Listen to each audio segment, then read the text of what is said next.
ఆసుపత్రి ప్రారంభించిన తొలినాళ్లలోనే విశేష ఆదరాభిమానాలు చురగొంటూ తనదైన ముద్ర వేసుకున్న అంకుర చిల్డ్రన్స్ హాస్పిటల్స్. అయితే అన్ని వృత్తుల్లోకెల్లా వైద్య వృత్తిని ఎంచుకోవడం అనేది చిన్నపిల్లలకు సంబంధించిన డాక్టర్ వృత్తిని ఎంచుకోవడం ఇది టఫ్ జాబ్ అని చెప్పొచ్చు. మాటలు వస్తే పిల్లాడు అని చెప్తాడు, సంథింగ్ ప్రాబ్లం ఉంది, నాకు ఇది ప్రాబ్లం ఇది అని ఎగ్జామిన్ చేస్తాం అన్నమాట. 6 months అండ్ బిలో వాళ్ళు కంటిన్యూస్గా ఎక్సెసివ్ క్రై అనేది, పడుకునేసరికి ఎర్లీ మార్నింగ్ 4-5 అవుతుంది, నైట్ 1 o'clock, 2 o'clock, 3 o'clock కూడా భయపడి. సమాజంలో తరచూ చూసుకున్నట్లయితే క్యాన్సర్కి సంబంధిత వ్యాధులు చాలా ఎక్కువైపోయింది. అవును, క్యాన్సర్స్ మెయిన్గా ఎలా వస్తున్నాయంటే, ఇంకొక వార్త కూడా విన్నాం, మీరు ఫ్రీగా కాకుండా సమ్ డిస్కౌంట్ లాగా 1 lakh అవుతుంటే సమ్ దాంట్లో 40%. ఈ పానీపూరి అనేది ఇప్పుడు లేటెస్ట్ ట్రెండ్ అవుతుంది విషయం ఒకటి. సమ్ చేతులు ఇక్కడ నుంచి ఇక్కడ దాకా పోతుంది, దాంతో జాండీస్ రావడం, పస్కల్ అనేది రావడం. అంకుర పిల్లల హాస్పిటల్ ప్రారంభించి 1 సంవత్సరం పూర్తయిన సందర్భంగా మీకు, మీ సిబ్బందికి ఎన్ఎస్ఎన్ న్యూస్ ఛానల్ తరపున ఆర్థిక ప్రథమ వార్షికోత్సవ శుభాకాంక్షలు సార్. థ్యాంక్ యూ అండి. Thank you. ఆసుపత్రి ప్రారంభించిన తొలినాళ్లలోనే విశేష ఆదరాభిమానాలు చురగొంటూ తనదైన ముద్ర వేసుకున్న అంకుర చిల్డ్రన్స్ హాస్పిటల్స్ వ్యవస్థాపకులు మరియు ప్రముఖ పిల్లల వైద్య నిపుణులు doctor Nihar Gopalapuram, MBBS, DCH, DND, paediatrics గారు మనతో పాటు ఉన్నారు. ఈరోజు మనం ఎన్ఎస్ఎన్ వీక్షకుల కోసం పిల్లల్లో వచ్చే పలు ఆరోగ్య సమస్యలు మరియు వ్యాధుల కోసం వారి తల్లిదండ్రులు తీసుకోవాల్సిన జాగ్రత్తలు, తగు సూచనలు డాక్టర్ గారిని అడిగి తెలుసుకుందాం. నమస్కారం నిహార్ గోపాలపురం గారు. నమస్కారం అండి. థ్యాంక్ యూ అండి. ఫస్ట్ మీ ఛానల్కి నన్ను ఇన్వైట్ చేసినందుకు ఐఎమ్ థ్యాంక్ఫుల్ ఫర్ యూ. మనది పిల్లల హాస్పిటల్ ఆల్మోస్ట్ 1 year అయిందండి ఇప్పటికి మనం స్టార్ట్ చేసి. June 12th మనం స్టార్ట్ చేసాము, July 12th స్టార్ట్ చేసాము, 1 year బ్యాక్. ఇప్పుడు తరచూ పిల్లల్లో వచ్చే ప్రాబ్లమ్స్ ఏంటి అంటే, ఈ సీజనల్ టైంలో ఈ వర్షాకాలం, ఇప్పుడు పడేది వర్షాకాలం అన్నమాట. సడన్గా సీజన్ చేంజ్ అయినప్పుడు మనము వెదర్ ఒకటేసారి వర్షం పడి ఆగిపోయి మళ్ళీ ఎండ స్టార్ట్ అయినప్పుడు ఫ్లూ అనేది కొంచెం ర్యాపిడ్గా స్ప్రెడ్ అవుతుంది అన్నమాట. వైరల్ ఇన్ఫెక్షన్స్ అంటాము.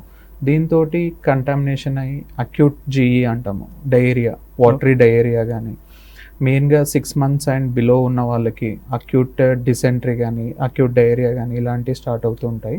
అలాగే హై గ్రేడ్ ఫీవర్స్ కూడా, viral fevers, high grade fevers like 101, 102, 103 fever ఉన్న అలాంటివి చూస్తుంటాం మామూలుగా జనరల్గా అయితే.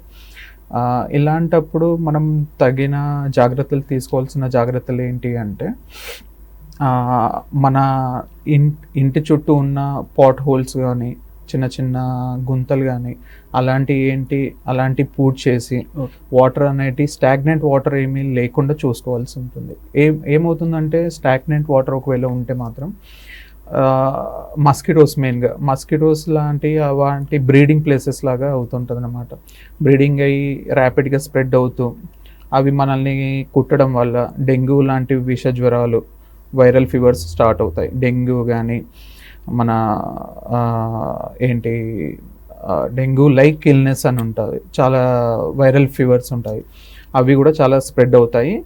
ఒక్కొక్కసారి ఏమవుతుందంటే, 6 months ఈ ఫీవర్స్ కంట్రోల్ అవ్వకుంటే ప్లేట్లెట్స్ కూడా ఎక్కిచ్చే అవకాశం ఉంటుంది. కొంతమందికి ఏంటంటే వెంటిలేటర్ మీద పెట్టే సిచ్యువేషన్ దాకా కూడా వెళ్ళొచ్చు అనమాట. సో కొంచెం మనం చిన్న జాగ్రత్తలు పాటిస్తే ఇలాంటి వర్షాకాలంలో మనం ఈజీగా ఇలాంటి డిసీజెస్ని ప్రివెంట్ చేసుకోవచ్చు ఫస్ట్ ఆఫ్ ఆల్. ఇంకోటి ఏంటంటే, ఈవినింగ్ 6 o'clock కానీ, 6 to 7 కానీ ఆ టైంలోనే ఇలాంటి మస్కిటోస్ ఇవి ర్యాపిడ్గా స్ప్రెడ్ అవుతూ ఉంటాయి. సో ఆ టైంలో మనం చిన్న జాగ్రత్తలు ఏం పాటించాలి అంటే, నెట్ ఉంటే, మెష్ డోర్స్ క్లోజ్ చేసుకోవాలి. ఆల్ అవుట్ కానీ ఇలాంటి మస్కిటో రిపెలెంట్స్ అంటాము, అవి మనం చూసుకోవాలి, ఆన్ చేసుకోవాలన్నమాట. తర్వాత ఇంకోటి ఏంటి అంటే చిన్న పిల్లలు ఉంటే వాళ్ళ చుట్టూ ఎలాంటి ఇదేంటి స్టాగ్నెంట్ వాటర్ కానీ అలాంటి బయటకు వదిలేయడం కానీ ఇంటి చుట్టుపక్కకు ఆడుకోవడానికి వదిలేయడం అలాంటివి మాత్రం చేయొద్దు ఫస్ట్ థింగ్.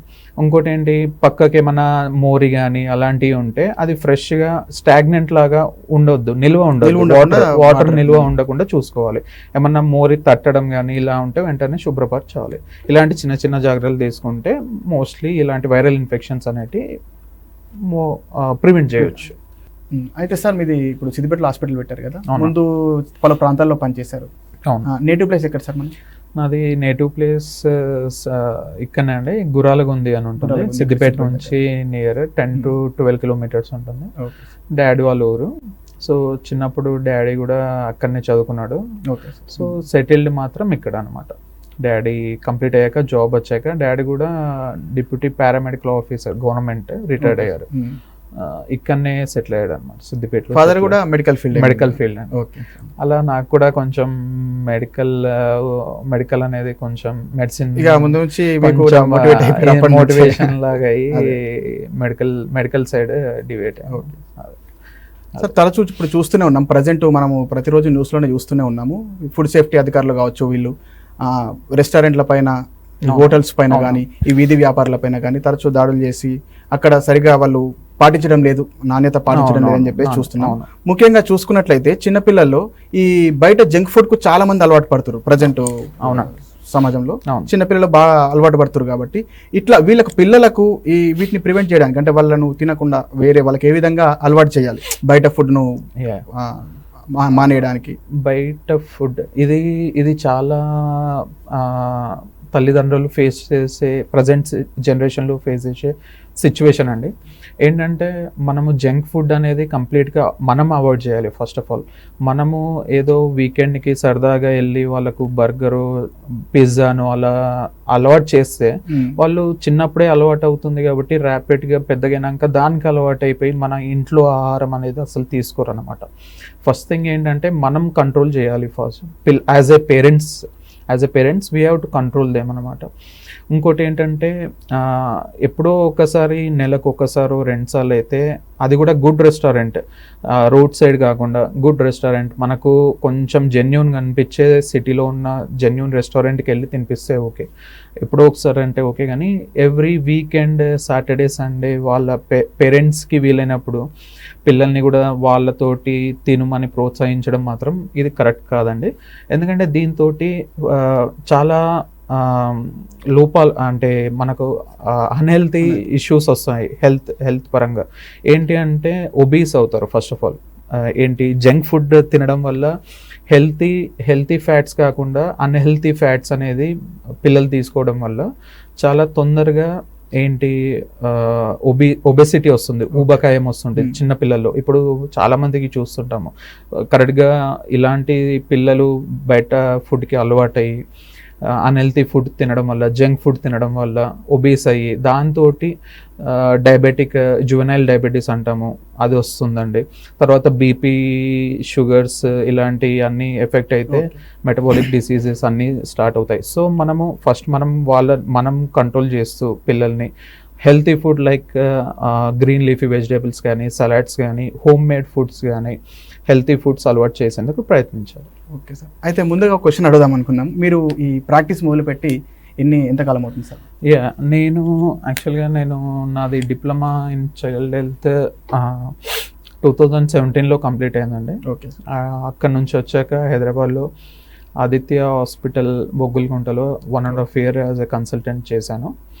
అక్కడ చేశాక నేను డిఎన్బి జాయిన్ అయ్యాను యశోదాలో 2 years అయిపోయింది. అయిపోయాక అది పూర్తి చేసుకున్నాక నేను దుర్గాబాయి దేశ్ముఖ్ హాస్పిటల్ అని మన విద్యానగర్లో, అక్కడ 6 months, ఆల్మోస్ట్ 6 months చేశాను. దాంతో 6 months తర్వాత ప్రసాద్ హాస్పిటల్ నాచారం అని ఉంటుంది, అక్కడ లాస్ట్ 1 year చేసి మన సిద్దిపేట ప్రాపర్ ఇక్కడ కాబట్టి ఇక్కడికి వచ్చి ఎస్టాబ్లిష్ అయ్యాను. అయితే ఇప్పుడు ప్రజెంట్ చూసుకున్నట్లయితే ఈ బయట జంక్ ఫుడ్ మొత్తం అవాయిడ్ చేయడం బెటర్ అంటారు పిల్లలకు అయితే. మ్యాక్సిమం 90% అవాయిడ్ చేయడం బెటర్.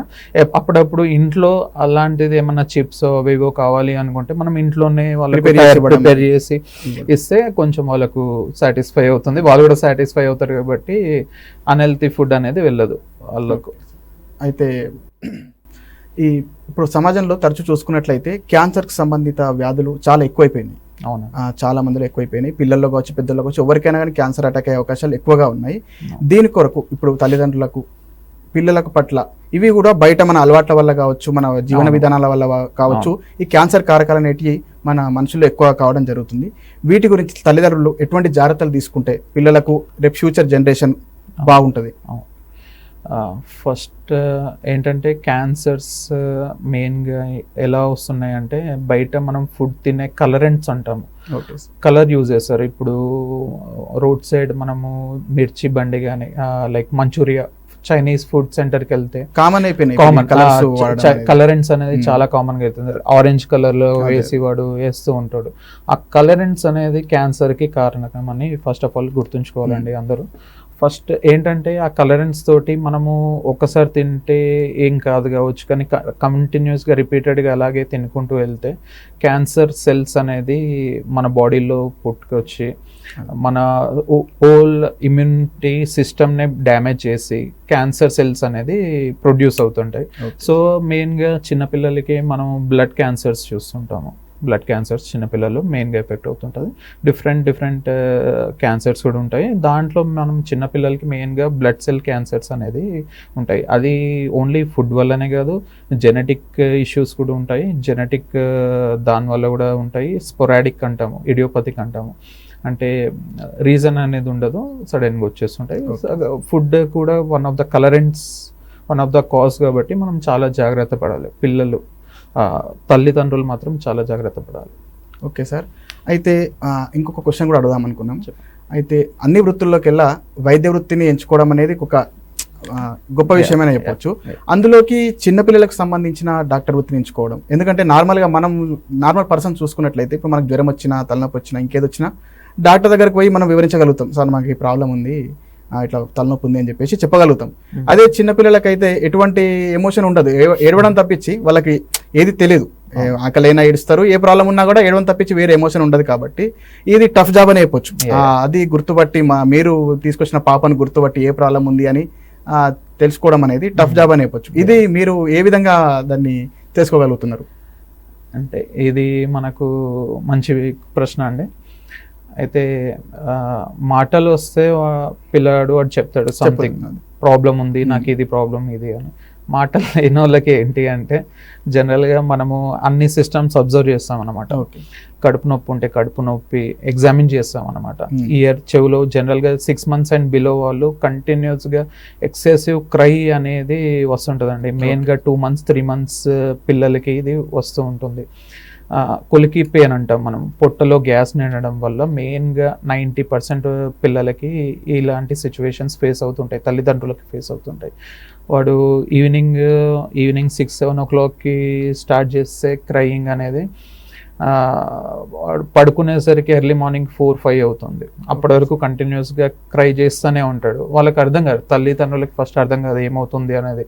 అలాంటి సిచ్యువేషన్లో midnight 1 o'clockకి 2 o'clockకి 3 o'clockకి కూడా భయపడి పేరెంట్స్ హాస్పిటల్స్కి తీసుకొని వస్తుంటారు.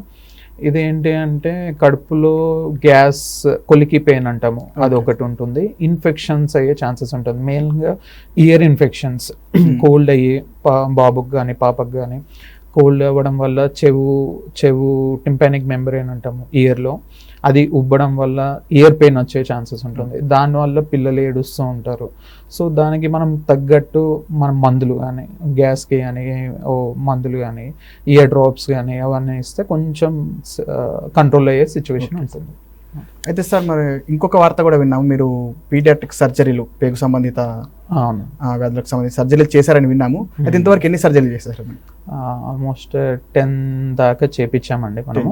పీడియాట్రిక్ సర్జన్ ఉంటారు, ఓకే, డాక్టర్ వచ్చి చేసి వెళ్తారు అన్నమాట మన హాస్పిటల్ కన్సల్ట్.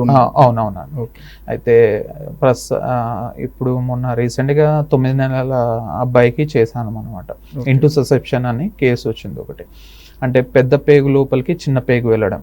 అలాంటి కేసును కూడా మనము సక్సెస్ఫుల్గా సర్జరీ చేయించి డిశ్చార్జ్ కూడా ఇప్పించామండి. Okay sir. అయితే ఇంకొకటి మన న్యూస్ ఛానల్లోనే వేసాము, ఇది తక్కువ బరువుతో పుట్టిన బేబీని ట్రీట్ చేశారు, మంచి రిజల్ట్ వచ్చాయని చెప్పేసి. దాని గురించి అంటే ఎట్లా క్యూర్ చేశారు? మన హాస్పిటల్లో ఆ తక్కువ బరువు పుట్టిన బేబీలకు అందించే సౌకర్యాలు. మన హాస్పిటల్లో నేనేటల్ ఇంటెన్సివ్ కేర్ యూనిట్ అని ఉంటుందండి. అది మనకు అన్ని ఫెసిలిటీస్ ఉన్నాయి NICUలో. 1.5 kgs baby almost 1.5 month back admit అయ్యింది. 1.48 kgs, 32 వారాలే, నెల తక్కువ అన్నమాట, ఆల్మోస్ట్ నెల తక్కువ బరువు. అలాంటి బేబీకి కూడా మనము ట్రీట్మెంట్ ఆల్మోస్ట్ ఒక 2 weeks 14 days దాకా మనం పెట్టుకొని ప్రతి ఒక్క ప్రాబ్లమ్స్ ఫేస్ అయితే దానికి తగ్గట్టు ఆక్సిజన్ అంటే ఫస్ట్ దమ్ము అనేది స్టార్ట్ అయితే దమ్ముకి తగ్గట్టు ఒక చిన్న మెషిన్ ఉంటాము, CPAP మెషిన్, అది పెట్టాము. ఒక 2 daysలో కంట్రోల్ అయిపోయింది. దాని తర్వాత మెయిన్గా ఇన్ఫెక్షన్స్ అనేవి చిన్న పిల్లల్లో అంటే 1.5 kgs బేబీస్లో తొందరగా అవుతుంటాయి. సో మనం దానికి తగ్గట్టు యాంటీబయాటిక్స్ పెట్టి, తర్వాత ఫీడ్స్ అనేది ట్యూబ్ నుంచి అంటే నోట్ నుంచి ట్యూబ్ పాస్ చేసి అక్కడ నుంచి ఇస్తామన్నమాట. అలా ఒక 10 to 15 days మెల్లమెల్ల కొంచెం ఇచ్చుకుంటూ వెళ్ళి మళ్ళీ పొట్టలో ఇన్ఫెక్షన్ వస్తే ఒక 2 days రెస్ట్ ఇచ్చి మళ్ళీ పెద్ద యాంటీబయాటిక్స్ పెట్టి అలా కంప్లీట్గా ఓరల్ ఫీడ్స్ దాకా కంప్లీట్గా వచ్చాక మనం డిశ్చార్జ్ చేసాము. అయితే సార్, ఈ తక్కువ బరువుతో పుట్టిన బేబీలకి నెక్స్ట్ ఫ్యూచర్లో ఏమన్నా ప్రాబ్లమ్స్ వచ్చే అవకాశం ఉంటాయా ఆరోగ్యపరంగా? అంటే ఆరోగ్యపరంగా అంటే NICUలో అడ్మిట్ అయినప్పుడు బేబీస్ ఎలాంటి కాంప్లికేషన్స్కి ఎదురయ్యారు దాన్ని బట్టి ఉంటుందండి. ఎలాంటి కాంప్లికేషన్స్ ఏం లేదు, సాఫీగా వెళ్ళిపోయింది. ఐసీయూది మనం ఇచ్చే ట్రీట్మెంట్కి మంచిగా రెస్పాండ్ అయ్యి మంచిగా బరువు పెరుగుతూ ఇన్ఫెక్షన్స్ కాకుండా ఎలాంటి కాంప్లికేషన్స్ అంటాము అంటే తలలో ఇలా గడ్డ కట్టడం, రక్తం IVH అంటాము, అలాంటివి కానీ పొట్ట ఇన్ఫెక్షన్స్ కానీ ఊపిరితిత్తుల్లో ఇంకేమైనా ఇన్ఫెక్షన్స్ కానీ అలాంటివి ఏం లేకుండా సాఫీగా వెళ్ళిపోయింది అంటే అవుట్కమ్ అనేది చాలా బాగుంటుందండి. ఇక తర్వాత మోస్ట్లీ ఏముండదు, కానీ ఇమ్యూనిటీ లెవెల్స్ కొంచెం తక్కువ అయ్యే ఛాన్సెస్ ఉంటాయి. కొంచెం రెస్పిరేటరీ ప్రాబ్లమ్స్ అలాంటివి కొన్ని ఫేస్ చేసే సిచ్యువేషన్ ఉంటుందండి. మోస్ట్లీ అయితే పెద్ద మేజర్గా అయితే ఏముండవు. ఏముండవు. అయితే మీ హాస్పిటల్ తరపున ఉచిత వైద్య శిబిరాలు ఏర్పాటు చేస్తున్నాం? అవునండి, అవును, ప్రతి వీక్ ఉంటాయని చెప్పేసి విన్నాము. వాటి గురించి ఒకసారి మా ప్రేక్షకులకు వివరిస్తాం. మన హాస్పిటల్ తరఫున ఆల్మోస్ట్ మన హాస్పిటల్ స్టార్ట్ అయినప్పటి నుంచి 3rd 4th month నుంచి స్టార్ట్ చేసామండి. Weekly monthly 2 free camps around in and around Siddipet మొత్తం మండలాల్స్లో ఇప్పటివరకు 9 పెట్టామండి. 9 ఫ్రీ క్యాంప్స్ పెట్టి వాళ్ళకు కావాల్సిన ప్రాబ్లమ్స్ ఏం ఫేస్ చేస్తున్నారు అలాంటివి అన్నీ చూసుకొని దానికి తగ్గట్టు ఫ్రీగా మెడిసిన్స్ కూడా సప్లై చేసామండి. హాస్పిటల్ తరఫున ఫ్రీగా మెడిసిన్స్ కూడా సప్లై చేసాము. ఇప్పుడు మీ హాస్పిటల్లో ప్రజెంట్ సిబ్బంది ఎంతమంది ఉన్నారు సార్? ఇప్పుడు ఆల్మోస్ట్ 12 to 15 దాకా ఉంటారండి. PROs వాళ్ళందరూ కలిపి 15 దాకా ఉంటారు టోటల్గా. ఓపీ ఎంతమంది వస్తుంటారు? ఓపీ మనం స్టార్టింగ్లో పెట్టిన వెంటనే ఆ సీజన్లో పెట్టాము కాబట్టి ఆల్మోస్ట్ పెట్టిన 2nd month నుంచి మనకు 20+ వచ్చారండి. 20+ వస్తున్నారు, మనకు 20 to 30 దాకా వస్తున్నారు. అది కూడా ఇంకొంచెం ఇప్పుడు కొంచెం పిక్ అవుతుంది. అయితే టైమింగ్స్ ఏమైనా ఉంటాయి సార్? అంటే మార్నింగ్ అంటే హాస్పిటల్ టైమింగ్స్ లాంటివి? హాస్పిటల్ టైమింగ్స్ జనరల్గా నేను వచ్చే టైమింగ్స్ మామూలుగా 10-10:30 నుంచి 2:30 3 వరకు ఉంటానండి. తర్వాత 3 నుంచి 5 దాకా లంచ్ బ్రేక్, మళ్ళీ 5 నుంచి నేను ఈవినింగ్ 8:30, 9 దాకా ఉంటానండి. ప్లస్ 24 hours మంది హాస్పిటల్ ఓపెనే ఉంటుంది. Any kind of situation emergency కానీ నేను పక్కకే ఉంటాను కాబట్టి విత్ ఇన్ 2 to 3 minutes లో నేను రీచబుల్. నైట్ అయినా సరే, మిడ్ నైట్ అయినా సరే, ఏ టైం అయినా సరే. ఫస్ట్ మన దగ్గర అడ్మిషన్స్ అయినాయి కూడా ఫిట్స్ కేసు ఒకటి వచ్చిందండి. నేను హాస్పిటల్ పెట్టిన ఫస్ట్ కేసే ఫిట్స్ అన్నమాట. వాళ్ళు రామాయంపేట నుంచి వచ్చారు. అది కూడా అదే మిడ్ నైట్ 2 o'clock వచ్చారు అనమాట. అప్పుడు మనం ఆ కేసుని డీల్ చేసి అడ్మిట్ చేసుకొని 2 days ట్రీట్మెంట్ ఇచ్చి సక్సెస్ఫుల్ గా డిశ్చార్జ్ చేస్తాను. నైట్ అయినా సరే మీరు దగ్గరనే ఉంటారు నేను దగ్గరనే ఉంటాను కాబట్టి, అవైలబిలిటీలో ఉంటాను కాబట్టి తొందరగా వచ్చేస్తాను. Okay sir. అయితే మీ హాస్పిటల్లో ఇప్పుడు సిద్దిపేటలో చాలా హాస్పిటల్స్. అవునండి. మీ హాస్పిటల్లో ఇంకా ప్రత్యేకమైన సౌకర్యాలు ఏమైనా ఉన్నాయా ఈ పిల్లల గురించి అంటే మనకు స్పెషల్గా అవుట్ పేషెంట్ కార్డియాక్ సర్వీసెస్ ఉంటాయండి. అవుట్ పేషెంట్ వైజ్ మనము కార్డియాక్ సర్వీసెస్ ఇస్తాము. గుండెకి సంబంధించిన రోగంతో బాధపడుతున్న వాళ్ళు మన దగ్గరకు వచ్చి అది ట్రీట్మెంట్ చేసుకోవచ్చు అండి. దానికి తగ్గట్టు వాళ్ళకు తగిన సదుపాయం, సర్జరీ అవసరం పడితే సదుపాయం బయట హాస్పిటల్స్ తోటి మాట్లాడి వాళ్ళకు ఎంతో కొంత అంటే ఏంటి ఫ్రీగా కాకుండా సమ్ డిస్కౌంట్ లాగా ట్రస్ట్ నుంచి వాళ్ళకు సమ్ బెనిఫిట్ అయ్యేలాగా చూస్తామండి. అంటే కార్డియాక్ సర్జరీ సమ్ 1 lakh అవుతుంటే సమ్ దాంట్లో 40% 50% అలాంటి తక్కువలో అయిపోయేటట్టు అలా కూడా మనం చేసుకోవచ్చు. అయితే ముఖ్యంగా ఫుడ్ విషయంలో చూసుకున్నట్లయితే ఈ పానీపూరి అనేది ఇప్పుడు లేటెస్ట్ ట్రెండ్ అవుతుంది విషయం ఒకటి. పానీపూరి వల్ల క్యాన్సర్ కారకాలు పెరుగుతున్నాయని చెప్పేసి దాని గురించి ఇప్పుడు కర్ణాటకలో వార్తలు వచ్చినాయి, కొన్ని తమిళనాడులో వచ్చినాయి. అట్లా దాని గురించి ఇప్పుడు మన దగ్గర కూడా గవర్నమెంట్ ఆలోచన చేస్తున్న పరిస్థితి కనబడుతుంది పానీపూరి గురించి. ఈ పిల్లలు ముఖ్యంగా పానీపూరి కనబడితే చాలా మంది తింటామని మారం చేస్తుంటారు. ఇట్లా అంటే తల్లిదండ్రులకు మనం ఏ విధంగా వాళ్ళను సూచనలు ఇవ్వాల్సి ఉంటుంది? మెయిన్గా పానీపూరి అంటే హైజీన్ అండి. హైజీన్ వాడు పానీపూరి వడ్డించే మొత్తం చేతులు ఇక్కడ నుంచి ఇక్కడ రాకపోతుంది, సగం లోపలికి పోతుంది. సో హైజీనిక్ వాడకుంటే, హైజీన్ చేతులు లేకుంటే వాడు ప్రిపేర్ చేసే ఫుడ్ కూడా ఈవెన్ మెటీరియల్స్ లైక్ నైఫ్ నుంచి మొదలుకొని వాడు రా మెటీరియల్స్ యూజ్ అయ్యేటివి కూడా హైజీనిక్ లేకుంటే పిల్లలకి ఎఫెక్ట్ అవుతుందండి. మెయిన్గా పానీపూరి చాలా మంది పిల్లలు తింటారు చిన్నప్పటి నుంచి, లైక్ ఫస్ట్ LKG UKG నుంచి అలవాటైపోతుంది అందరికి. సో అదేంటంటే మెయిన్గా జాగ్రత్త పడాల్సింది హైజీనిక్ దగ్గర. మనం ఎలాంటి పానీపూరి తింటున్నాం, ఎక్కడ తింటున్నాం అంటే కొంచెం హైజీనిక్ ఉంటే బెటర్. లేదు అంటే ఇలాంటి వైరల్ ఇన్ఫెక్షన్స్ లైక్ హెపటైటిస్ అంటామండి. ఒకవేళ ఇన్ఫెక్షన్ అయ్యి ఉండి, కంటామినేషన్ అయ్యి ఉండి, ఆ వాటర్ యూజ్ చేసే వాటర్ సరిగ్గా లేకుంటే హెపటైటిస్ ఇన్ఫెక్షన్స్ అనేటివి వస్తుందండి. అది ఏం చేస్తుందంటే లివర్ మీద డ్యామేజ్ చేస్తుంది. మెయిన్గా లివర్ ఎఫెక్ట్ అవుతుంది. దాంతో జాండీస్ రావడం, పస్కల్ అనేది రావడం, లివర్ వాపు అయ్యి వాంతుల్లాగా అవ్వడము, తర్వాత అన్నం అనేది చాలా తక్కువ తీసుకోవడము, ఇలాంటి సిచ్యువేషన్స్ అయ్యి మన హాస్పిటల్లో కూడా చాలా మంది అడ్మిట్ అయ్యి ఇదయిందండి. అదే హెపటైటిస్ ఇన్ఫెక్షన్స్ అవుతుంటాయి. హెపటైటిస్ A మెయిన్గా వస్తుంటుంది. అంకుర పిల్లల హాస్పిటల్ ప్రారంభించి 1 సంవత్సరం పూర్తయిన సందర్భంగా మీకు, మీ సిబ్బందికి NSN న్యూస్ ఛానల్ తరపున ఆర్థిక ప్రథమ వార్షికోత్సవ శుభాకాంక్షలు సార్. థ్యాంక్ యూ అండి. Thank you. పిల్లల పట్ల తల్లిదండ్రులు ఎలాంటి జాగ్రత్తలు తీసుకోవాలో డాక్టర్ గారి మాటల్లో తెలుసుకోవడం జరిగింది. మరొక ఇంటర్వ్యూలో మళ్ళీ కలుద్దాం. Signing off Balu సిరినేని.